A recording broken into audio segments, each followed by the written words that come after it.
महाकुंभमेळ्याच्या समाप्तीपूर्वी प्रयागराजमध्ये भाविकांची तोबा गर्दी।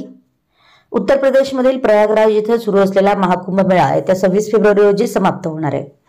या पार्श्वभूमीवर मोठ्या प्रमाणात भाविकांनी त्रिवेणी संगम इथं पवित्र स्नान करण्यासाठी प्रचंड गर्दी करण्यास सुरुवात केली आहे। यामुळे प्रयागराज शहरात मोठ्या प्रमाणात वाहतूक कोंडी झाल्याचा प्रकार समोर आला।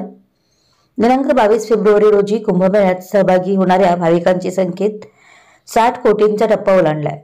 कुंभमेळ्याला काही दिवस शिल्लक राहिले असल्यानं महाशिवरात्रीच्या आधी मोठ्या प्रमाणावर भाविक प्रयागराज येथे दाखल होत आहेत।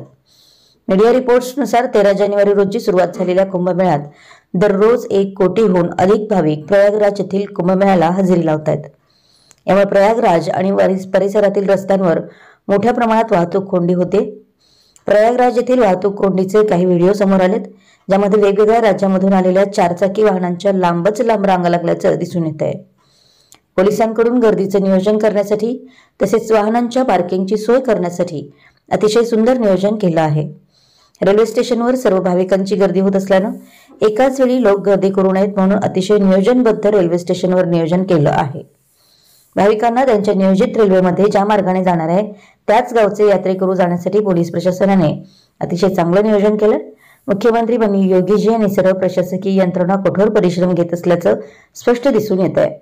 कुठेही गालबोट लागू नये याची पूर्ण काळजी घेत असल्याचं निदर्शनास येत होतं। आमचे प्रतिनिधी शिवाजी शिंदे, प्रयागराज, उत्तर प्रदेश।